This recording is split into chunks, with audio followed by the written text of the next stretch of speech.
They laughed when she couldn't shift, then the goddess statue bowed before her. The iron collar dug into Ilara's throat with every step. Not gently, not like something she could ignore. It bit into her skin the way a trap bites into an animal, deliberate, punishing, meant to remind her of exactly what she was to these people. The chain attached to it was held by a beater guard twice her size, and he yanked it every few seconds just because he could, just because no one would stop him. She kept her eyes on the ground. The stone steps leading up to the lunar temple were ancient and uneven, worn smooth by 500 years of worship. Her bare feet caught every crack, every frozen edge. The cold shot up through her soles and settled in her bones. Her dress, thin, grey, patched at the elbows, offered nothing against the blood moon night air. She could feel the cold the way only someone who has never been given a coat learns to feel it. Deep, personal. Like even the weather had decided, she did not deserve warmth. Behind her, the crowd pressed in close. Hundreds of them, the entire Valerius pack, dressed in their ceremonial furs and silver-threaded cloaks, filling the wide stone plaza below the temple like they had come to watch something wonderful. Their breath rose in small white clouds above their heads. Children sat on their fathers' shoulders for a better view. Women leaned together and whispered with their hands over their mouths, eyes gleaming. They were not here to worship tonight.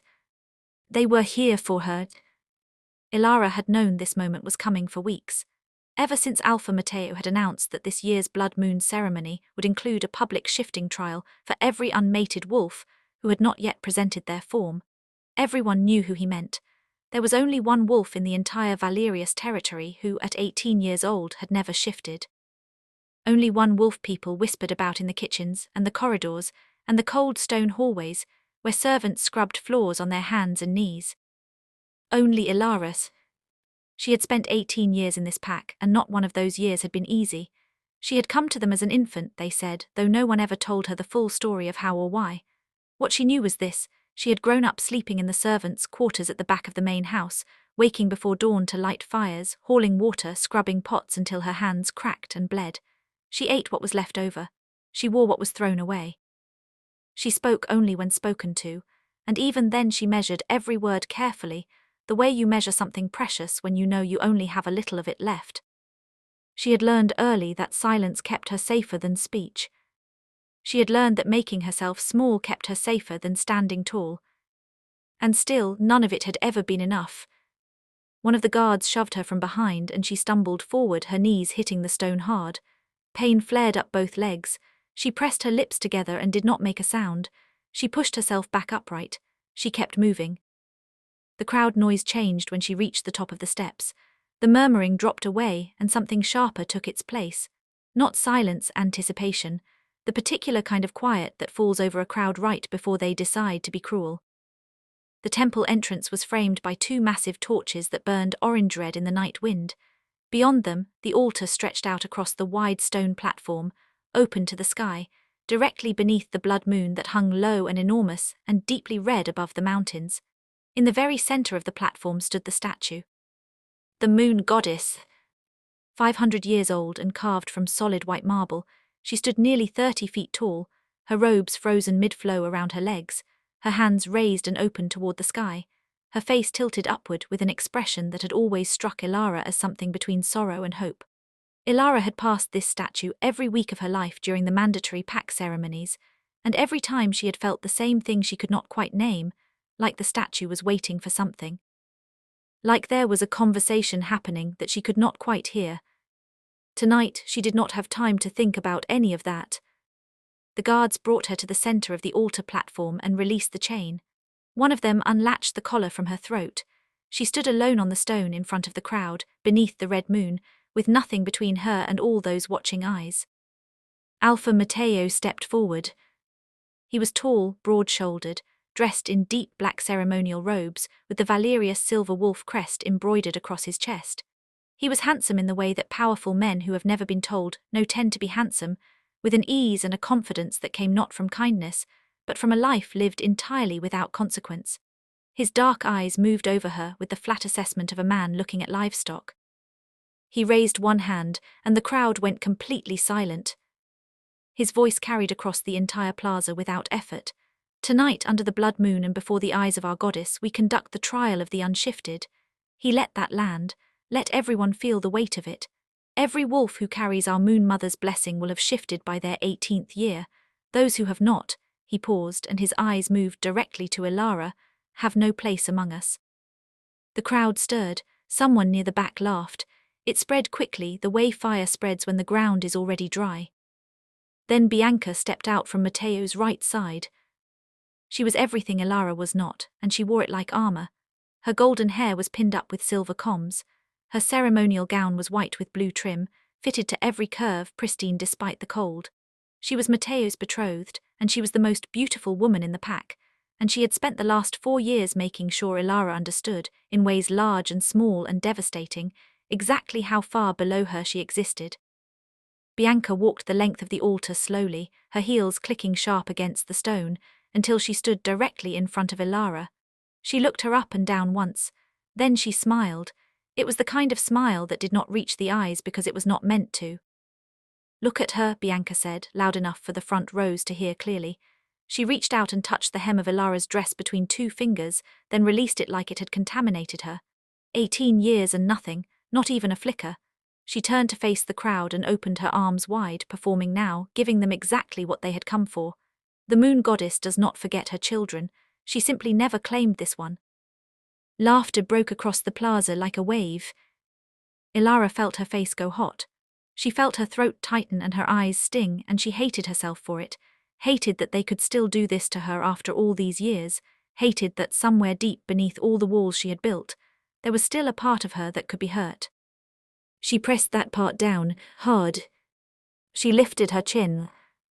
Bianca leaned in close enough that Ilara could smell her perfume, expensive, floral, sickening, and dropped her voice to just above a whisper. "You are an empty vessel, Ilara, something the goddess forgot to fill." She pulled back and spoke to the crowd again, her voice ringing out clean and certain. "Let us give her one final chance to prove otherwise, and when she fails, let us do what should have been done years ago." Matteo raised his hand again. "Shift," he said simply, like a command given to something that barely mattered. "Shift now or be exiled to the rogue lands before sunrise." The rogue lands. Ilara knew what that meant. Every wolf in every pack knew what that meant. The rogue lands were not a place people survived. They were where the unwanted went to disappear, cold and lawless and haunted by things that had stopped being civilized long before most of them were born. Being exiled there was not a second chance. It was a slow sentence. She closed her eyes. The crowd was still laughing somewhere behind all that noise. The wind cut across the platform and pulled at her thin dress. The stone beneath her feet was so cold it had stopped hurting and started feeling like nothing at all. She reached inside herself the way she had tried 1,000 times in the dark of her small room, reaching for the wolf that everyone said should be there, that every born wolf carried somewhere in the marrow of them. She had reached for it in secret, desperate, ashamed, crying sometimes when she was sure no one could hear. She had convinced herself year after year that she was simply broken, that Bianca was right, that the goddess had looked at her and found nothing worth claiming. But now, kneeling on that freezing altar stone with the blood moon enormous above her and 300 people waiting for her to fail, she felt something she had never felt before. Something answered. Not gently, not like a whisper, like a door that had been sealed for 18 years suddenly cracking open, and behind it light, not warm light, not soft light, something ancient and enormous and barely contained, pressing against the inside of her chest like it had been waiting so long it had forgotten patience. Her hands hit the stone. Her spine arched. And then the light tore free. It erupted from her skin in a wave that turned the blood moon white, that forced 300 people to throw their hands over their eyes, that hit the marble face of the moon goddess statue, and made every carved feature visible like high noon in the middle of the night. Ilara screamed not in pain, but in something she had no name for, something bigger than pain. The crowd's laughter stopped. Every single sound in that plaza stopped.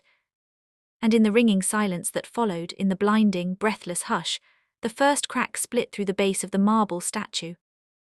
They laughed when she couldn't shift, then the goddess statue bowed before her. Chapter 2. The crack spread slowly at first. Just a thin line, running from the base of the marble statue upward through the goddess's robes, the kind of crack you might see in old stone after a hard winter. People in the front rows saw it and frowned, confused, not yet understanding what they were looking at. Then the second crack came, wider, faster, and the sound it made, deep and resonant, like something enormous exhaling for the first time in centuries, rolled across the entire plaza and silenced the last of the murmuring. Ilara was on her knees in the center of the altar, and she was not Ilara anymore.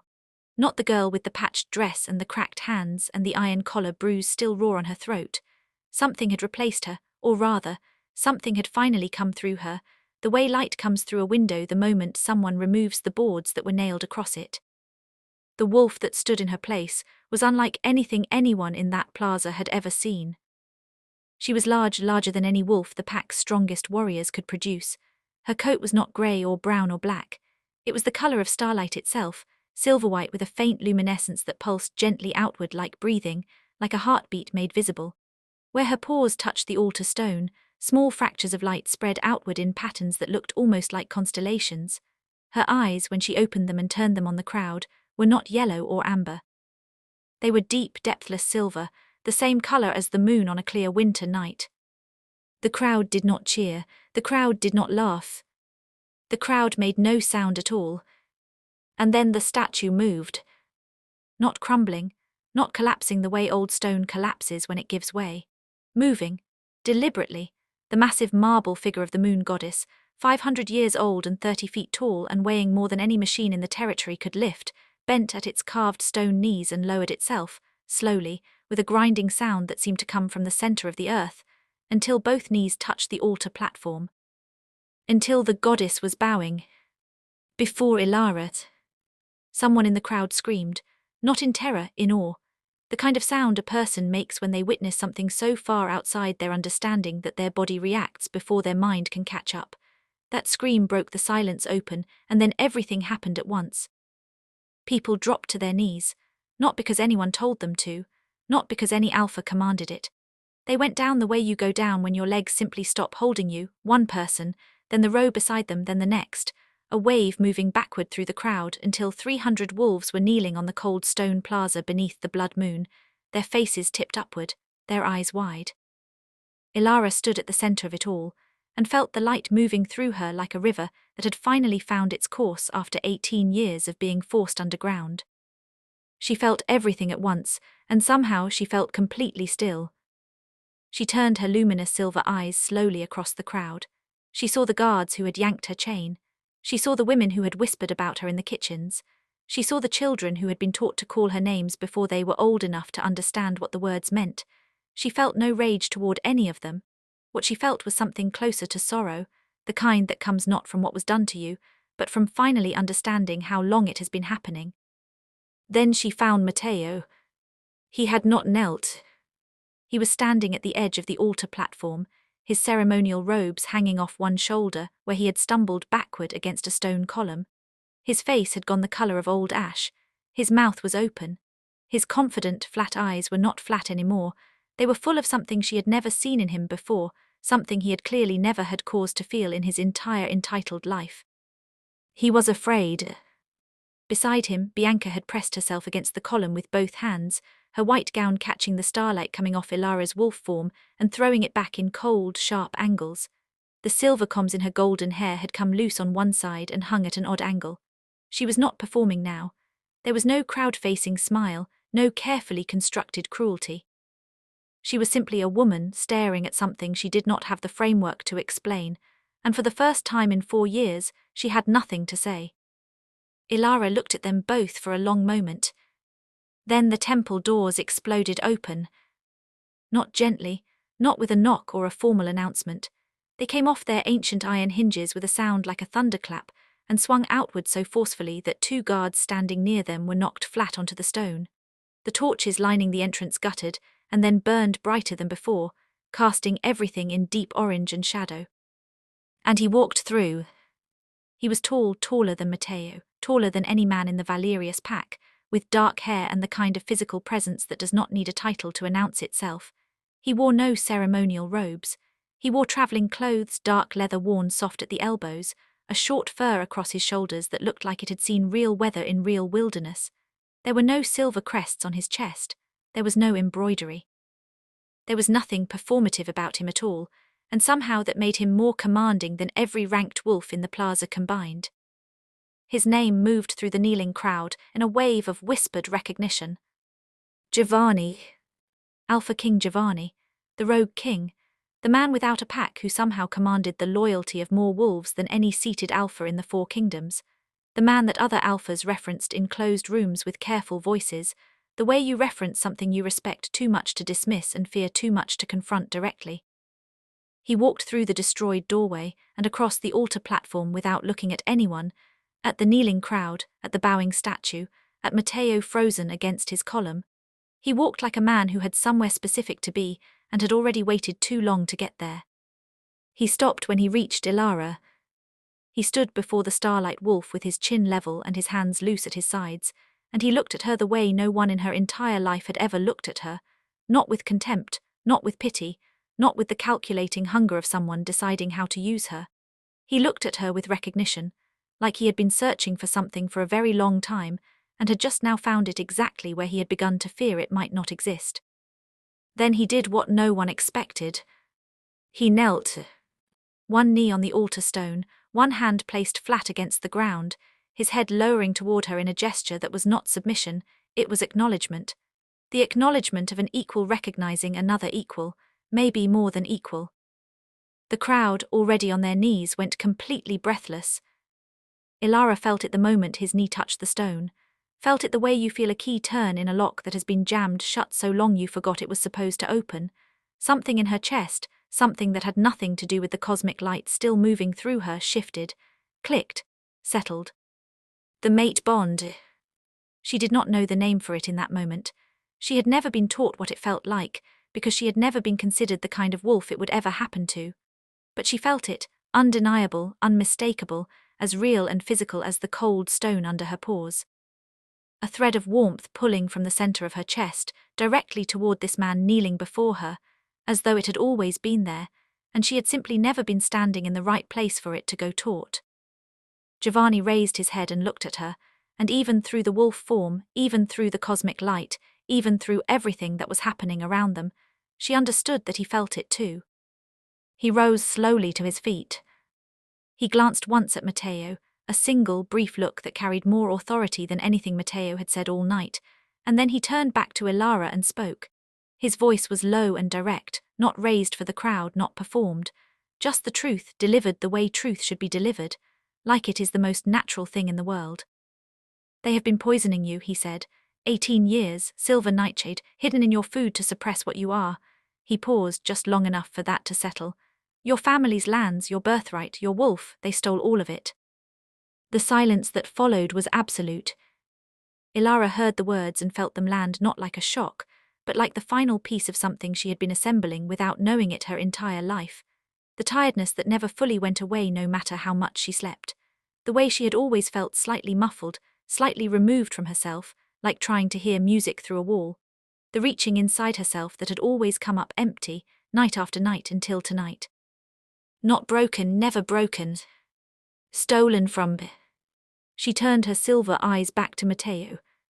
He had not moved from the column. He was still standing, still the only person in the plaza upright besides Giovanni, and the choice to remain standing looked less like defiance now and more like a man whose legs were refusing to work and whose pride was refusing to let him admit it. Bianca's voice broke the silence before Matteo could find his. Lies, she said. Her voice was steady, but something underneath it was not. Lies from a rogue who has no authority here, no title, no standing to address this pack or this ceremony. Giovanni did not look at her. He kept his eyes on Ilara. The evidence is already with the High Council, he said simply. The medical vaults were raided 3 hours ago. The silver nightshade records go back 18 years, signed in the Valerius house physician's hand. Now he looked at Bianca. Title or no title, the truth does not require my permission to exist. Bianca's composure cracked. Just slightly, a tightening around the jaw, a single blink too many, but Ilara saw it, and in seeing it she understood something that should have been obvious years ago. Bianca had always known. Not just Matteo, not just the house physician whose name was on those records. Bianca had known what was in the food, had known what it was doing, had laughed at Ilara every single day with the confidence of someone who knew the game was rigged. The light around Ilara intensified.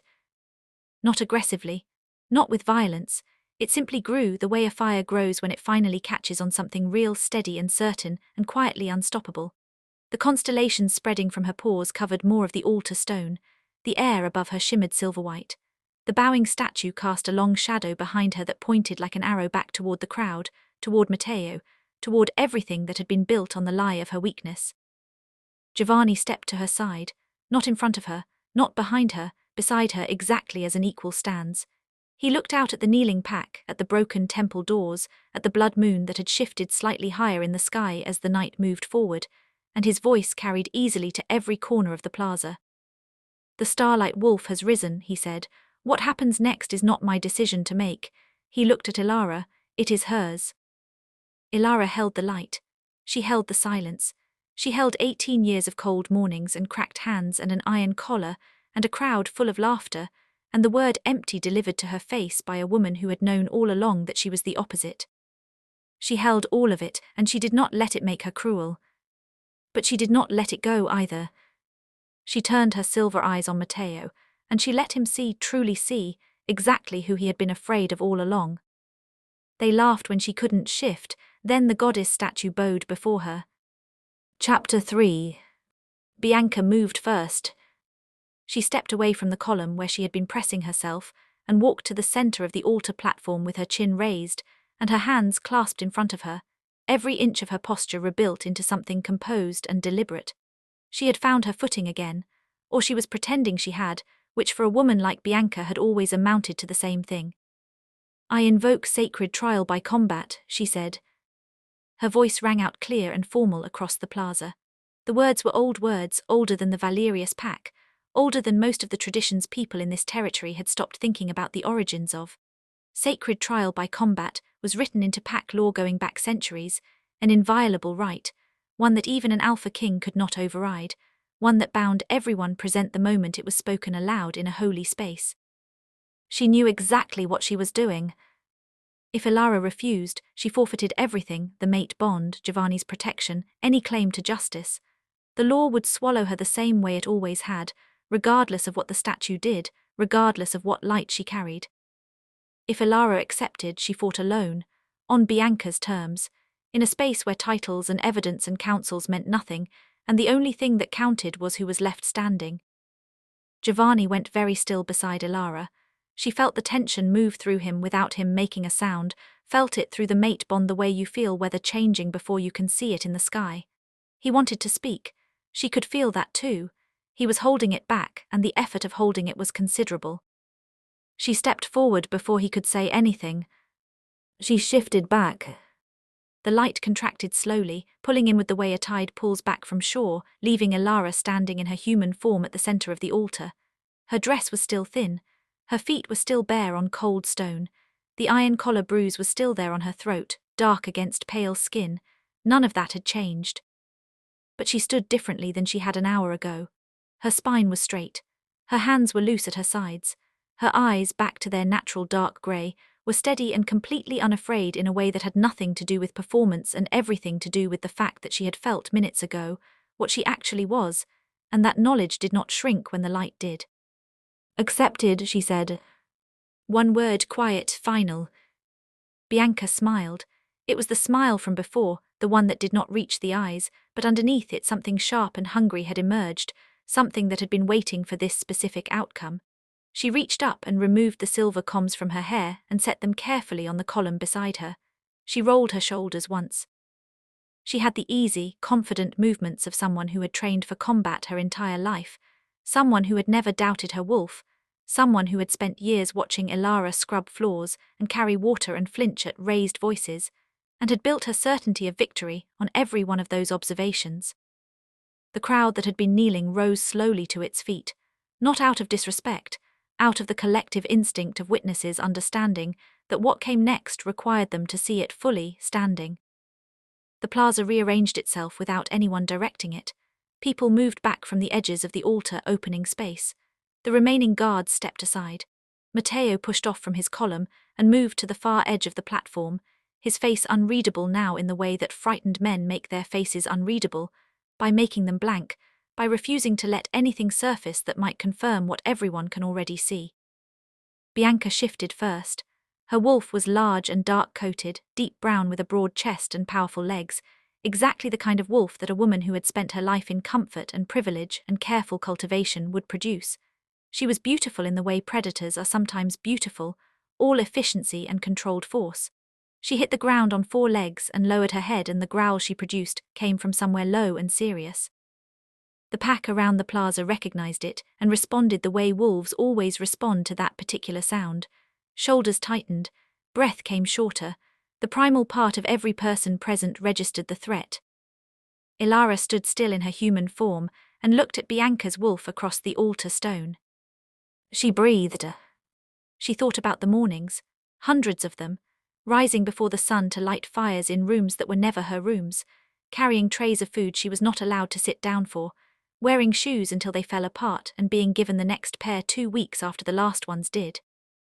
She thought about every time she had reached inside herself looking for the wolf that should have been there and found nothing, and cried in the dark where no one could hear, and decided in the morning that the problem was her, that she was empty, that she was broken, that Bianca was right. She thought about the silver nightshade, 18 years of it in her food, someone measuring it out carefully day after day, making sure it was enough to keep her wolf silent but not enough to kill her, keeping her just functional enough to be useful, just suppressed enough to be manageable. She felt the light stir. It came back differently this time, not the eruption from before that had been a door breaking open after too long sealed. This was something that knew it belonged to her now. It rose through her steadily, the way warmth rises through a house when you finally fix the heat, thorough, unhurried, filling every cold corner. She shifted. The starlight wolf emerged with a sound like wind through high places, a clean sound, almost musical, that cut through the cold night air and made the torches flare simultaneously. She was enormous in the arena space of the altar platform, her silver-white coat luminous against the dark stone, her constellation-patterned paws set wide and steady as she faced Bianca across the divide. Bianca charged. She was fast, genuinely fast and strong, and she hit like something that had always been told it was the strongest thing in any room it entered. She covered the distance between them in seconds, and her jaws went for Ilara's throat the way a trained fighter goes for the finishing move, immediately, without hesitation, banking on overwhelming force to end things before they could complicate. Ilara moved aside. Not barely, not desperately. She moved the way water moves around a stone, without effort, without friction, as though Bianca's charge had simply not accounted for the fact that the thing it was aimed at was no longer in that position. Bianca's momentum carried her past, her jaws closing on empty air, her paws scrambling against stone to find purchase. She turned and came again. This time she went lower, aiming for the legs, trying to destabilize. Ilara met the strike, not by dodging but by absorbing it. She planted her paws, the constellation patterns flaring white-hot on the stone beneath her, and held. Bianca's full force hit her and she did not move. It was like watching a wave hit a cliff and run back on itself. Bianca pulled back. For the first time something shifted in her wolf's posture, a slight dropping of the shoulders, a subtle recalibration. The confidence was not gone, but it was no longer absolute. She circled. Ilara tracked her without moving her feet, just turning slowly at the center of the platform, her silver eyes steady. Bianca lunged again, and this time Ilara moved into it. She met Bianca at the midpoint, and the collision produced a shockwave of light that spread from the point of contact across the entire altar surface, a pulse of starlight that forced everyone watching to shield their eyes for a single bright second. When they could see again, Bianca's wolf was on her side on the altar stone, flanks heaving, one leg extended at a wrong angle from the impact. She tried to rise, she got halfway up, she fell back. She tried again. And then the air above the altar changed. It was not wind. There was no physical cause for what happened next, no temperature shift, no visible source. The atmosphere simply altered, became heavier and more present, the way air becomes before lightning strikes, charged with something purposeful. The light around Ilara intensified from below, from above, from every direction at once. It lifted her. Slowly, gradually, her paws left the stone, and she rose into the cold blood moon night, suspended in a column of silver-white radiance that reached from the altar floor to the sky above, that turned the red moon pale where it touched, that cast no shadow because it was itself the source of all the light in that plaza. Every person watching understood in that moment that they were not witnessing a fight between two wolves. They were witnessing a verdict. The presence of the moon goddess filled the altar the way she had apparently been trying to fill it for 18 years, waiting for the wolf she had chosen to finally be free of what had been done to her. It moved through the space with unmistakable intention, and it moved toward Bianca. Bianca's wolf went rigid.